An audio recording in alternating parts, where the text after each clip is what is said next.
Welcome to Inside Athletic Training, a podcast from the Professional Baseball Athletic Trainers Society, where Major League and Minor League athletic trainers share insight into athletic training at the highest level.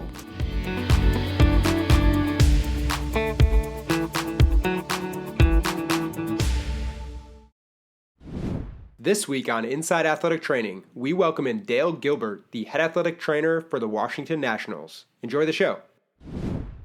All right, Dale, welcome to Inside Athletic Training. We're thrilled to have you on for our 25th episode. As you may know, we like to start each episode by asking our guests to share their thoughts about the Professional Baseball Athletic Trainers Society, also known as PBATS, and kind of what the society has meant to you throughout your career. Well, I appreciate it. It's quite an honor to be on here. Number 25, happy to do that. PBATS have been, throughout the years, initially it was just kind of like I think you get into professional baseball and realize that there's just some iconic members of this organization that you may not really know or get a chance to know initially, but you know the names. And then as you progress, through your career and through the years, you get to know them at a different level and different base. Years kind of become the leaders of that group. It's nice. It's fun to see just how it evolves throughout the course of the years. I mean, this is my 27th year in baseball. So to see it from, from being a rookie ball guy, to the big leagues is just phenomenal to watch that progression. And everybody talks about a brotherhood and a fraternity, which it really is. There's 300 plus members now coming from all sorts of different backgrounds at all different levels. So to gain knowledge and experience from every one of these guys is just a phenomenal fraternity and organization that I think just goes above and beyond all others. Yeah. And it's great to see you and your colleagues all, get together at the winter meetings each year and really get to know each other off the field. I mean, like you said, it's definitely a fraternity unlike any other. Well, Dale, you're currently in your 27th year in baseball, like you just mentioned, huge accomplishment. And your 8th season with the Nationals after spending a handful of years with the Texas Rangers and other organizations. And we'll get into your job and career path in a bit here. But first, I'd like to share with the listeners a bit about your background, a bit about you. So if you don't mind, share where you're from, were you into sports growing up, and also where you found your passion for athletic training and sports medicine. Sure. Yeah, I'm originally from Billings, Montana, born and raised. From there, went to Arizona State University. No other reason other than to just expand and kind of get out of the state and want to see things and do things. And, grew up playing baseball. So I had ideas of grandeur of, I could walk on at ASU and play baseball, and realized once I got there with all the names they had up on the board, and I really had no business trying out, but I tried out. Tried to walk on and, realized that, I wasn't good enough. So I decided to stay, and my initial path was pre-med. I was a biology pre-med major. I wanted to get into ophthalmology. And then within a couple of years, my grades were not super great. I think I took it a bit casual, thinking I could just college, I can study and take a test, and then realized that I better do a little bit different. So I took a year off in between. I went to school part-time during that year, did construction, did odd jobs while going to school. And then a friend of mine started talking to me about, I obviously at that point needed a different career path. So a friend of mine was in exercise physiology and started talking about athletic training. And I was like, I can do sports and medicine. Like, what a great combination. So I looked into it a little bit and decided that's the path I wanted to go, and jumped into it after a year off and finished out my career in college doing that. Yeah. And you said you graduated from Arizona State, you got some experience outside of where you grew up, and you pursued a degree in exercise science, minor in Spanish. Looking back on that time, what do you think was the most impactful part of your education on your athletic training career? Was it kind of hands-on experience? Was it working with different sports, learning from mentors or professors? Or was there something else you really gained from the time studying in college? Yeah, I think initially it was more, the anatomy and physiology was just something I enjoyed doing. I love the classes. I love doing that. At the time in college, you could do internships. So I did a bunch of internships. I started out with doing an internship with Mason Community College in the fall doing soccer. And then from there, the following year, this is towards the end of college, got into minor league baseball with the Giants, AAA, the Angels, Single A. Did instructionally with the Giants, then went into where did I go from there? Went into clinical work. I did indoor soccer, got into arena football, and just through the connections of all those people and different people that were in my life, I was able to get into baseball, and that's kind of where I really wanted to go and move through that. So, one of my first internships in baseball was AAA with the Giants in Scottsdale. Was Dan Wright was the head trainer there, Mm-hmm. And then he moved on after that, went into he was with the Reds initially, and then went to the Brewers after that. So I learned a lot from him. Dave Edwards was a connection I had that I'd worked through with arena football, and then he got into the Diamondbacks, and I kind of followed his steps, or he kind of allowed me to go that direction as well, and did a paid internship with them, and then passed my exams and ended up getting a job, and it's kind of just evolved from there. So, Mm-hmm. It was really a lot of the internships and making connections and meeting great people and just seeing how that kind of worked into different sports. And like you said, I think it was just learning from different sports and different trainers and the hands-on and just kind of just being thrown into the mix. Like, here you go. That's what we do, but learn and listen and be a part of it. Yeah. And to piggyback off your comment about working in multiple sports, I think that, we see a lot of that even, not in athletic training, but in sports specialization for kids playing sports. People get so wound up in one certain sport and don't learn, kind of how the body works throughout different sports. Is that something you kind of, you think is similar in athletic training, and that it's a big benefit to you and your career and working in multiple sports across your time? I think it is. Just, you see all sorts of different, the anatomy doesn't change, but the injuries and how they occur, they do depending on the sport, whether it's contact or non-contact or overuse. But I think just in general of using those different avenues of sports and being able to gain that knowledge of, okay, here's soccer. What are you going to deal with? Your lower limb injuries, and then you're going into, football. You get every injury in football. Shoulder, knee, everything. It's contact, and then baseball, it's overuse and, little things here and there. But yeah, I think you just kind of use all those pieces to really kind of gain the information you need and all the experience you have to put together and use it to your advantage and how you're going to treat and how you're going to look at injuries.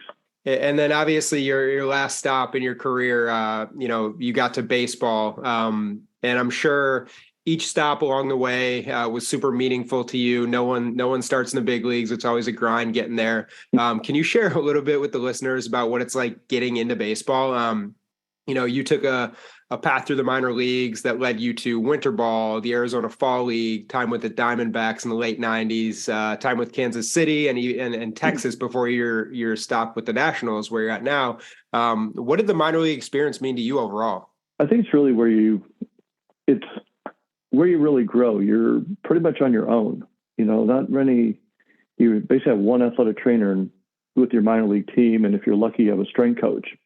Nowadays you have a videographer, a nutritionist, there's, a few others. You might be able to have an intern or a second athletic trainer, depending on level, like some AAA teams do. But I think just being a part of that, you realize that you're pretty much doing all of it. When I started out, it was, in rookie ball, it's a little different. You're in complex ball, so things are done. You just kind of show up and manage injuries and doctor's appointments, but it's you and could be 30 to 50 guys, and you got to manage that. And then your minor league experience is you're one person, so same type of thing, but you're involved with the travel and meal money and hotels, and different levels have people that'll do that for them now. But at the time, like I remember, you're almost like a visiting clubhouse guy on the road and packing bags and loading buses and unloading buses and doing everything else, where you have, probably at that point, like 20% of your job's athletic training, 80% is trying to make sure the team, gets to where they go and needs what they need in every aspect of the game. So just learning that aspect, there's all these moving parts going on. It really helps you develop I think, a hard work ethic going into it, but just makes you really appreciate everything as you go up the ranks and move up to different levels. Mm-hmm. Yeah, that's funny you say that. We spoke with Anthony Reyes from the San Francisco Giants a couple weeks ago, and he said one of his welcome to the big leagues moment was he just hopped on a plane and did his job as an athletic trainer, and he didn't need to book travel, check on the buses, pack lunches, pack everything up. So he was definitely very fortunate, like you all are. You earned that right to kind of focus on athletic training. I want to talk a little bit about kind of the patience as you go through the minor leagues. So, we know it's a grind. We just listed off many of your stops, and I know you could get into more detail if we had all the time in the world about those. But when you're in the minor leagues, is it tough to remain patient? Because I know many of you, men and women in athletic training, aspire to get to the big leagues. So, how do you kind of take it day by day when you're at the lower levels, just getting started in minor league baseball? Yeah, it is tough initially. I think initially, with the Diamondbacks, I was fortunate to move up, pretty much a different level every year. My last 3 years was AA. So, it's kind of the thrill of it at the time. You're with, great organization, you're moving up, you're, feeling like you're in the right path, and then you get to a position of like, well, I've been here 3 years. I don't feel like I'm going to move up or move on. Then I think the patience level kind of settles down. Like, where am I going to go with my career? And you're hopeful that the big league job is right around the corner. And unbeknownst to me, it was 19 years later, but it's part of the journey. So I think it's aspect, and then you take it on different levels. So after that, I became a medical rehab coordinator with the Royals, and then to the Rangers. And I think you just learn different aspects of that and make those connections with other athletic trainers, the ones in your organization, your physicians. But it's really about just, I think, being preparing yourself to have the ability and the knowledge of, and learn from them. Like, what's it take to be a major league athletic trainer? What's it take to do, their job? Is it different than what I'm doing, or is it just kind of waiting for my chance? And I think the biggest thing is just, like you said, the patience of it, but being prepared to be ready for that next step, whatever it is, just be prepared to be available and know, like, I have the knowledge, I have the ability, and I'm learning from them and physicians and other people. And I told a trainer this a few years ago, and he just reminded me of it last year, but he said, I told him along the way, like, you see the carrot in front of you and you dangle it, and you want it so bad, and you want to be in the big league so bad, but you got to enjoy the journey. Like, enjoy every aspect of your journey, and don't lose sight of what you're doing or what your goal is or how to get there, but just enjoy it along the way, learn what you can along the way, be humble with, knowing that you're going to make mistakes. You don't have all the answers, and, you just got to learn and be prepared. Mm-hmm. Yeah. And speaking of learning, I think, you're in a unique position that you've worked with who I would call two of the most iconic athletic trainers in Major League Baseball. That's Jamie Reed with the Rangers and Paul Lessard currently with you with the Nationals, just to name a couple. I'm wondering what it's been like, with your focus on learning, what it's been like getting to learn from these guys. And like I said, two of the most talented and accomplished athletic trainers throughout baseball. Yeah, I've been, I think, very fortunate to be work with both of them. I knew Paul initially as I was with the Diamondbacks, and just spend a little bit of time with him and spring training, and then called up in 1 year and was able to travel. I think it was 2002 in September, and just kind of see how he works and how he does things, and just maintain that relationship over the course of many years. I interviewed with him when he went to Boston to be an assistant. I didn't get that job, but learned from that experience as well. And then obviously when he got to the Nationals, it was, I was fortunate enough to be get a phone call from him, be hired as his assistant initially, and he's just a consummate professional. He just has this a way about him. Everybody respects him. Everybody knows him. He expects you to do your job well. He doesn't want a yes guy. Like, he wants to know what you're thinking, why, and making sure that it's not something that you think he wants to hear, but he really values your opinion and your education and your and what you bring to the table. So I think that, it gives you that confidence. Like, he's well knowledge and well learned in many sports and been in the big leagues, as long as I've been in baseball. So, yeah. He's got a multitude of knowledge going in that direction. So, I mean, he's great to work with. It's fun going to work every day, with him and our staff. But, and then Jamie Reed, another one, he's just knowing that, who he is and what he's done in baseball, and just same thing, just very professional and just even keel along the way, but just knowledgeable, and just the way he handles himself was just another, just you see that and go, man, that's obviously a big league athletic trainer. There's a reason why. So you try to emulate from those guys what they do and how they do it, and it just makes you, you learn from them. It just makes you a better person and a better athletic trainer. So I've had the fortune of working with both those guys and, a few others. So, like I said, I'll touch base on a couple more. Like, Dan Wright, I learned worked with the Giants, like you said, or like I said earlier, and was at the Brewers for a long time. Just same thing, very professional. And worked with John Fiero with Team USA, and he'd been with the Cubs for many years, and same type guy. And had the luck of working with Barney Nugent for like a week in a fantasy camp for the Giants, but just the knowledge that he brings, that he had through Major League Baseball was, you can't forget those experiences, and know that those people are very, very good at what they do. And there's a reason why they're in those positions, and learn from those. Yeah, it's always amazing to hear you guys talk about the relationships and the stories, and kind of the family trees, you might call it, of athletic trainers in baseball. It's a few at the top, and everyone seems to kind of spring from those people, which is shows how awesome the group is, and how influential the older members in the society are and across baseball. Now that you've been working as an athletic trainer in baseball for, 27 years, like we mentioned earlier, I'm wondering what advice you might give to college students or those who just graduated who are looking to get into athletic training and professional baseball. Is it is there a skill set to focus on, a different way to approach getting a job in baseball? What would you tell, the college students if you could give them your best advice?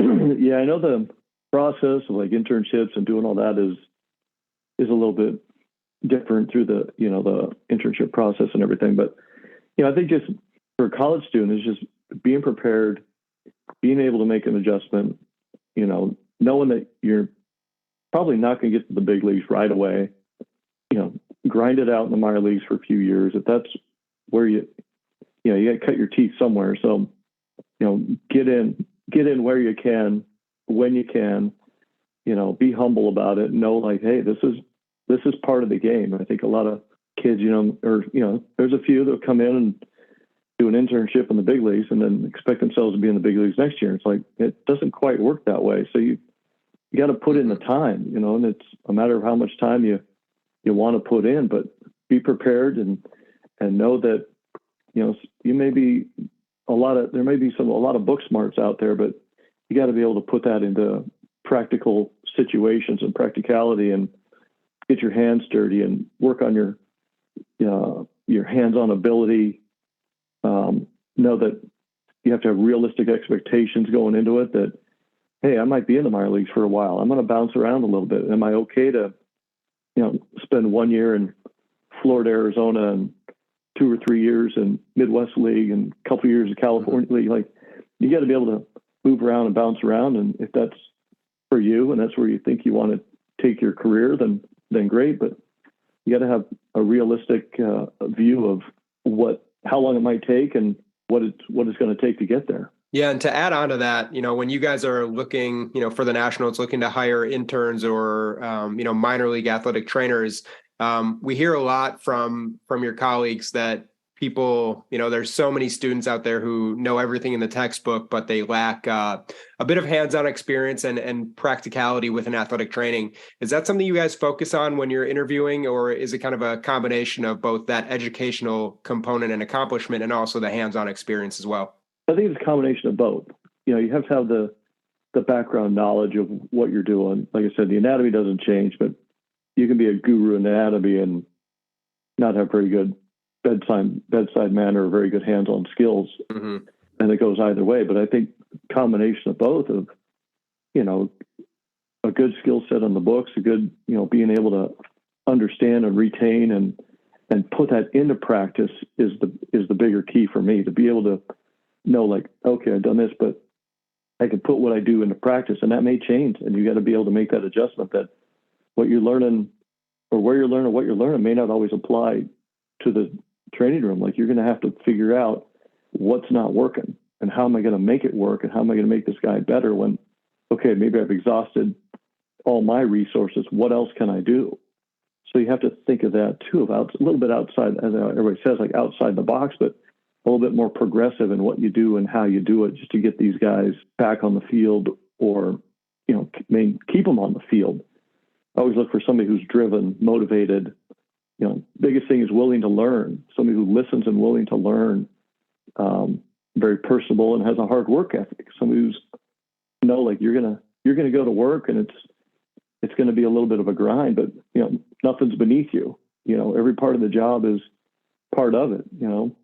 Whether it's putting water on the bench, cleaning out coolers, emptying trash, whatever it is, that's, maintaining your training room. It's every aspect of it. So knowing that you're not just going to come in and be like, oh, I'm going to be a guru at arms, like, here I go. No, you're going to have to do a lot more to learn and be a part of it. Yeah, I think that's exactly right. All of the athletic trainers and your colleagues across the league that I've spoken to on these shows are, extremely eager to learn still, as established as you all are, but also very resourceful and kind of lack any type of ego. So there's nothing that's beneath you, like you mentioned. And I think part of that's put you in a great position in your career.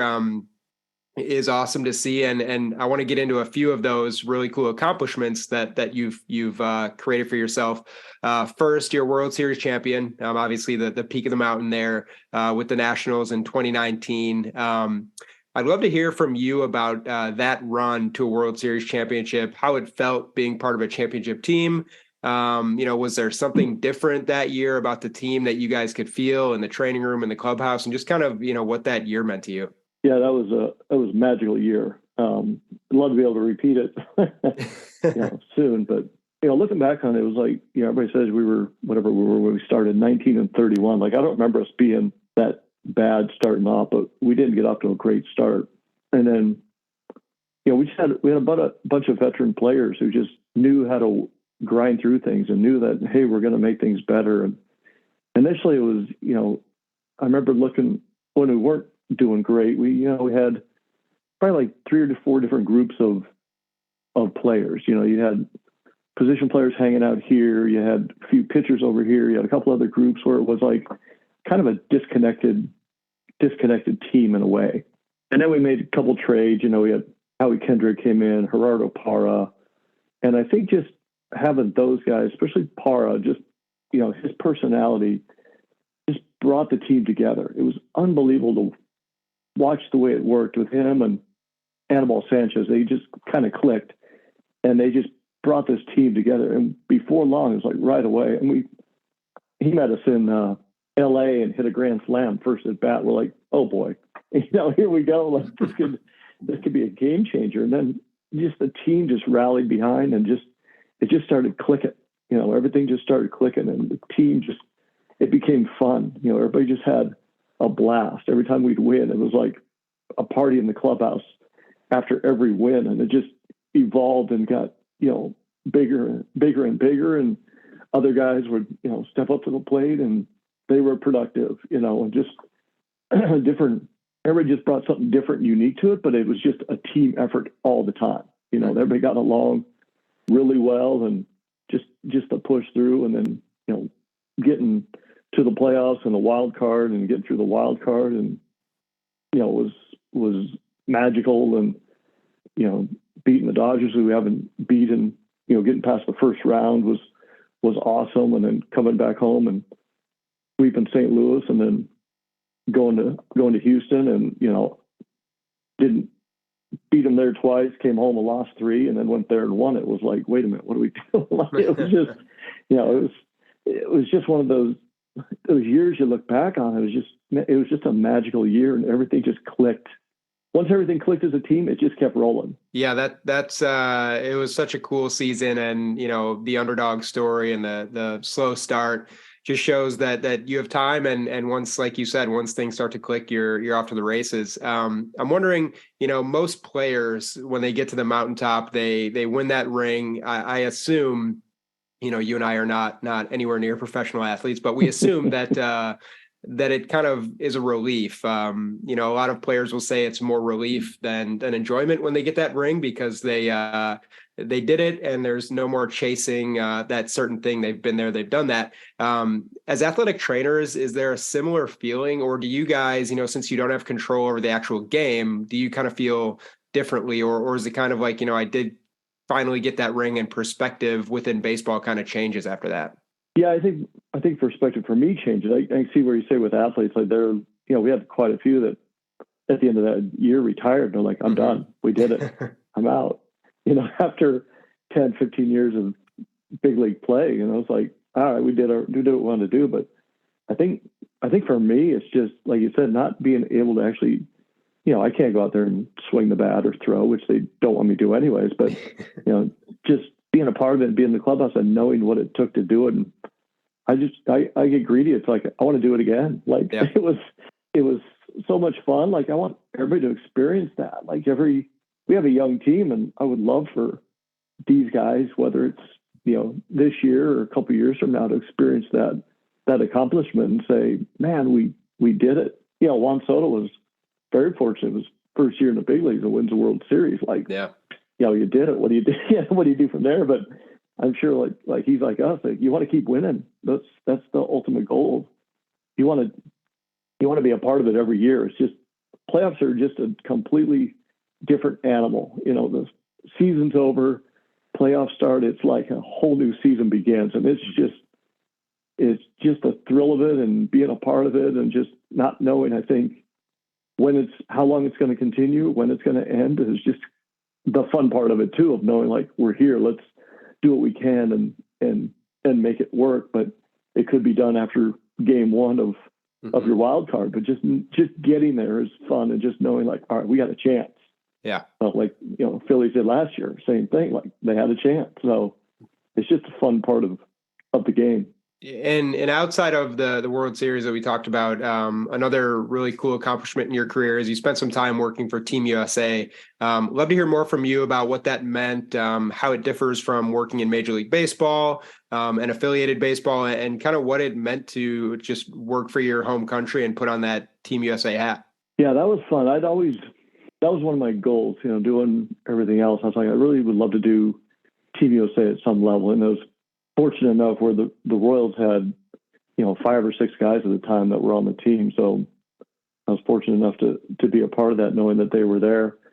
But also, like you said, just representing your team. And we started out in North Carolina and, played a few games there. Then went to Puerto Rico and played there. And it was, just being a part of that team with, guys like Mike Trout and, Moustakas and Hosmer and those type guys, where you're like, these are the future of baseball, but you're representing your team through these games, and being a part of that was just, you take a lot of pride. I can see where guys would take a lot of pride going to the Olympics. Like, you're on a worldwide stage there, where this is just a small dose of that. To just be a part of it with great coaching staff and great players from different organizations, and just being a part of that was, it gives you a lot of pride of like, yeah, I'm representing Team USA in this small little tournament here, but it was phenomenal. I enjoyed every bit of it. And now getting into kind of more so your duties and responsibility as the head athletic trainer with the Nationals. I know each person's job is very different. If we talk to every head athletic trainer in the league, there would be different things that they do every day, and kind of the process is a bit different for everyone. But I want to get into a bit of your duties. Is there something that people outside of baseball or people looking to get into baseball might not know about the duties of a head athletic trainer in baseball? Something that might be surprising, outside of treatment and taking care of the players?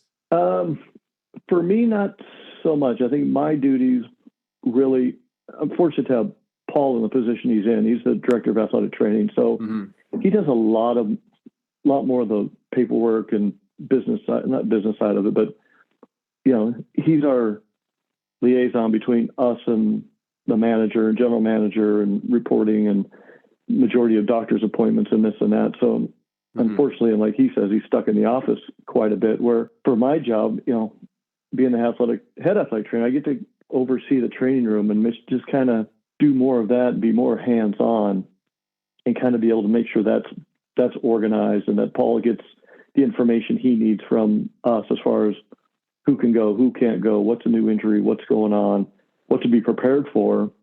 And I think we all worked well together, but if you look, I know there's a lot of other head athletic trainers out there too, that, they're part of the draft, doing draft medicals, and that takes up a lot of time, filtering through those. You're doing insurance stuff for guys to make sure, there's a lot of paperwork that goes with it too. So, that's not really a downside of it. It's just part of it. Sure. The injury reporting we do, myself and John, our assistant, we do majority of the EMR system and the reporting and all that stuff. And then, but we do, Paul's in the dugout the whole game. Like he's ready. He's out there in the dugout. If an injury happens, he's the first one out there. We're just kind of there to assist and make sure things are run smoothly behind the lines or in the dugout, or somebody needs something, so he doesn't have to take his concentration off the game and he can be a part of that. So I think we have a good mix. It's just, I think our role is a little bit different because of Paul's duties being a part of that and what our duties entail. So it's a good working relationship. I'll put it that way. Yeah. And as you come up the ranks, obviously duties and responsibilities change from an assistant athletic trainer to a head athletic trainer to someone in Paul's position. Do you find that at your position right now, you still have a good amount of the hands-on work that I know all of you men and women in baseball love so much? Or is it, I think some of your colleagues have mentioned when they get into more senior positions, they miss that time in the training room, that time in the sacred area where players and trainers get to communicate. Do you find that you still have a good mix of kind of what you want to do hands-on wise and everything else involved in your job? I do. I have a really good mix with, like I said, with Paul being in his position and doing more of what he does. Like I feel like I'm hands-on all day, pretty much, myself and the rest of our staff. So I feel like I've got a good mix of it. Like I can be the athletic trainer I want to be and be in the mix and be with the players and work on them. And, there's still a little bit of paperwork here on the side to do, but majority of my job and my time is spent with the players in the training room. And I know in that training room, you are surrounded with really amazing staff. We talked about Paul a bunch so far, but I want to give you a couple minutes to recognize your assistants and other people within your organizational sports medicine department. So feel free to kind of share as you see fit about the people you get to work with every day. Oh yeah. Thank you. So Harvey Sharman, he's our, I'd say, I forget his actual title, but he's our medical director basically. So he was with the lead soccer team for 15 years and came over here at the same time Paul and myself came over. So he's been with us 8 years, but just a wellspring of knowledge with, a ton of lower body injuries that he's had to deal with soccer, and very progressive with a lot of things that he's done, and very resourceful and all those things with, hamstring injuries, ankle injuries, knee injuries, all the lower body stuff that we kind of not really punted to him, but we look to him as a resource, and he takes a great effort and pride in sharing that knowledge and getting, working with those guys in lower body. So it's a good mix for us, knowing that he's there and we can look at lower bodies as a different way with a lot of the knowledge and resources that he brings to the table. He does a lot of things between us and ownership and a lot of other things that go on behind the scenes as well. Then John Catrides is our assistant. This is his second year with us. He was our medical director in Florida for a few years prior to, but just hard worker, very knowledgeable, brings a lot to the game, very personable, easy to work with, but just, he takes takes initiative, takes leads. He jumps on with guys, same thing. Like he's an athletic trainer and he knows how to use his hands and is very, if we don't have the answer, we all collaborate and figure out why and what we need to do. Brett Henry's our head strength coach. Tony Rogowski's our assistant strength coach. And both those guys are very knowledgeable in their fields. And I think we just, all of us together have just a great relationship that we can bounce ideas off of. If there's something we'd like to have done in there for something, they're more than willing to, help, let us jump in there and help out, or, it's just, our door's always open. So there's guys where our training room is and strength conditioning room is, there's 2 doors that lead in and out, and the door's open all the time. So we bounce in and out all the time. Patrick Panico's our massage therapist.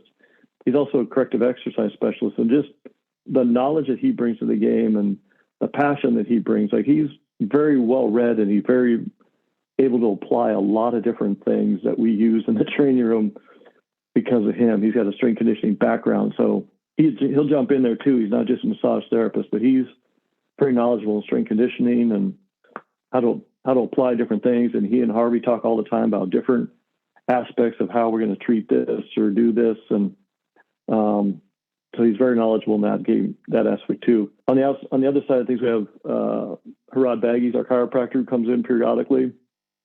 Again, very knowledgeable, very useful. We have a PT that's kind of part-time, but if we have guys that stay back that we use, his name's Joe Hannigan, we just hired, very knowledgeable. Our mental skills coach, Adam Wright, we see him quite a bit.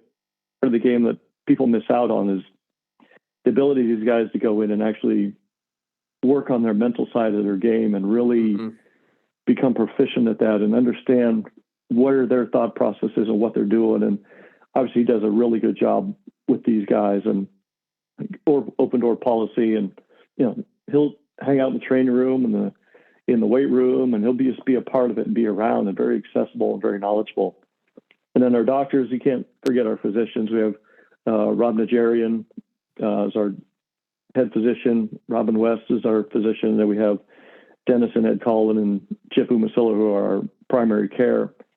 And just as a group, just to be able to have all these doctors here all the time is just phenomenal for us, is to be able to, bounce ideas off of and know, like, okay, we have an illness, we have this and that. Just to have all those guys in our back pocket is phenomenal. And it's just a great working relationship with everybody. No, it's great to hear, and great to hear you mention everybody on the staff. I know you guys do a great job in Washington, obviously led by Paul and yourself. So kudos to everybody there. Well, Dale, we appreciate all your insight today into athletic training and your time in baseball. To wrap up today's episode, we're going to finish with a quick Q&A segment that we call Extra Bases. So we'll ask you 4 quick questions to let you share some insight into some of your favorite things about the game and athletic training. So we'll kick it off at first base. What is your favorite athletic training room to work in the big leagues outside of your home in Washington? I think Atlanta. Atlanta's a really nice facility. Yeah, that's it's funny when we go through these shows, I would say about 3/4 of all our guests have said Atlanta. So it's something George set up down there is definitely making you guys enjoy your time there, which is great to see. Moving on to second base, you guys have probably the greatest vantage point and the ability to watch a game from the dugout outside of players and managers. So what's your favorite major league stadium to watch a game from the dugout? Yeah, outside of ours, I like ours is pretty good, but I think San Francisco's that stadium's awesome. Mm-hmm. It's a great stadium, good atmosphere, good dugouts. That's a fun dugout to be in. Atlanta, another one. Mm-hmm. Great atmosphere to be around, and just they do things right.